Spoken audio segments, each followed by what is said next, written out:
Welcome, friends. Welcome to Sunday morning in our old cookbook series. We're going to do yet another recipe out of this Five Roses flour cookbook. And this time around, we're going to do something called a Yorkshire spice cake. Now, it is in the Christmas cake section, and I have never come across this cake before, so I'm interested to find out how it works out. One of the interesting things about this Yorkshire spice cake is that it only has one spice in it, and that is nutmeg. So it'll be interesting to see what the flavor is with only one spice. First off, I've got some lard, pure pork lard that I've put in here, and I'm going to cream it until it's light and fluffy. The recipe says shortening, but I know in this time period that pork lard and shortening, the terms were used interchangeably, and that you would have found more pork lard, pure pork lard, on the shelves than vegetable shortening, and certainly at a better price point anyway. So as that's creaming together, I'm going to work with a little bit of the other ingredients. I'm going to get a couple of bowls here. So the first thing I'm going to do is take these currants and put them in here along with some raisins.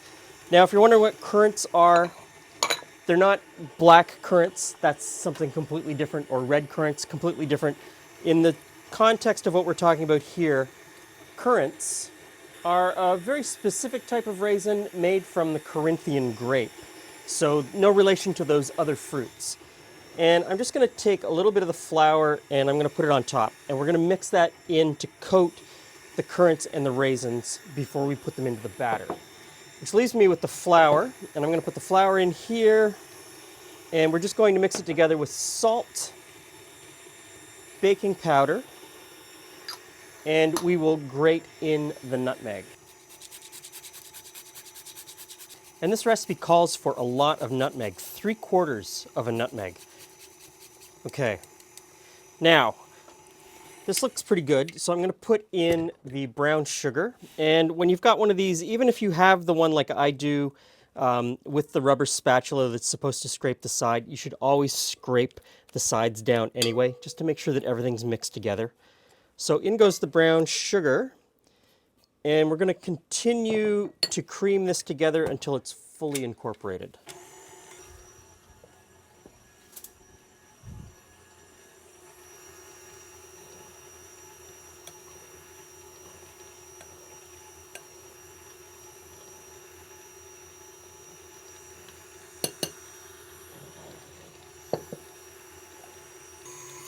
Okay, now the eggs go in one at a time, and you put them in, you make sure they're fully incorporated before you put the next one in.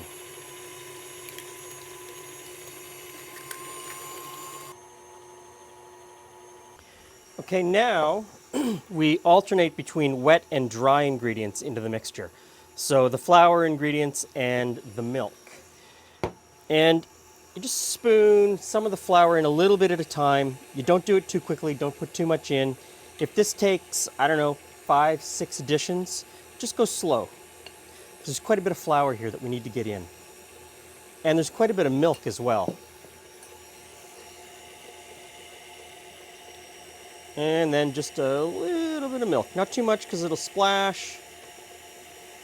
And you don't want the batter to get too loose. Now we mix in the raisins and the currants. I'm just going to pop these in. And you don't want to mix the cake too far at this point to overmix it. That can lead to problems.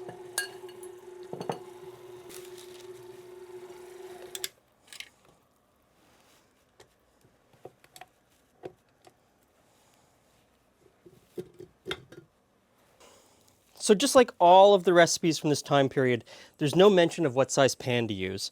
So I'm just going to take a chance with this larger pan because there's quite a bit of batter here.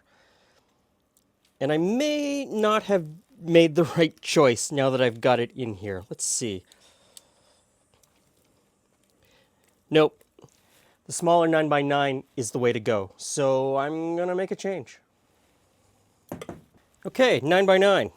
Now, the recipe says to put in half of the batter, spread it out,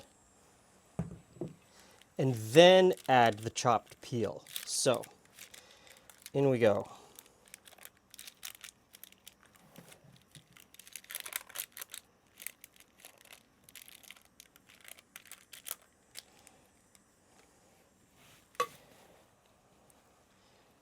sprinkle on the chopped peel.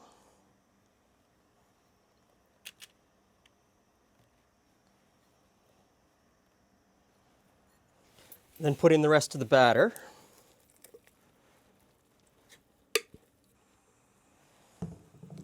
Spread it out.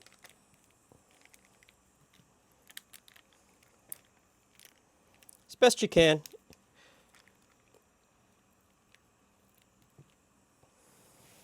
And then put on the last of the peel.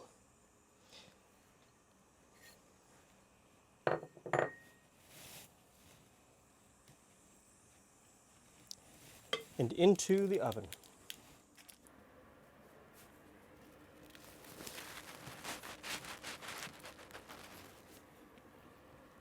So Glenn, I have already cut into this gorgeous looking cake. Check that out. Look at all that fruit.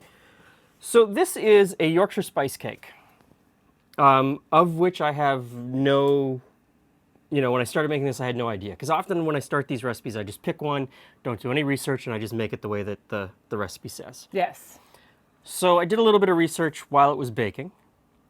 Yorkshire spice cake seems to be an early version of Christmas cake, Okay. like a Christmas fruit cake. The earliest versions that I could find were essentially the same as this, with only one spice, which is nutmeg. But instead of using baking powder, they used yeast for leavening because, we're talking early 1800s. Later versions used butter and a larger array of spices. It's a very simple but very tasty cake. So for people that don't like Christmas cake, this is a much lighter tasting. Yeah, it doesn't have that heavy feel or rich. I don't think rich is the right word. There's something with the fruit mixture in By the time you put in the Those traditional brandy cakes or that- the rum or whatever. I can eat like this much, and then it's like, okay, I'm that's it. I'm Yeah. done. No, this is nice and light. I mean, there's a lot of fruit in here. The currants definitely weigh in a lot of flavor. Now, later cakes of this name have cinnamon in them. Or what is it the English call it? Spice mix? I don't know. Sort of a nondescript spice mix.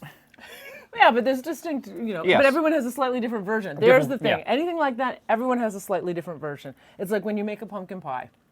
Everybody's Some going to people use spice it a pumpkin pie little, mix, a little bit differently. And some people will do just nutmeg, just cinnamon, nutmeg, cinnamon, allspice. So you could sub butter for the lard, because later versions of this cake do use butter, or a mixture of butter and lard. You could put in brandy or rum if you wanted to, but you don't have to. I mean, this cake is perfect just the way it is, I think. And it is the kind of cake that you could easily freeze and have when guests just For turn a up. short period of time, yes. Yeah. So this cake shows up in later versions of the Five Roses cookbooks. Same? Same until the mid-50s, and then it disappears. After the mid-50s, it disappears. But it's not in the 1915 version. But when I was looking through the 1915 version, I found the next recipe, which is called Yorkshire Parkin. Parkin? Parkin. Okay. Never heard of that either, but I guess in Canada in the early years, there were a lot of people from Yorkshire. So, give this one a try. Thanks for stopping by. See you again soon.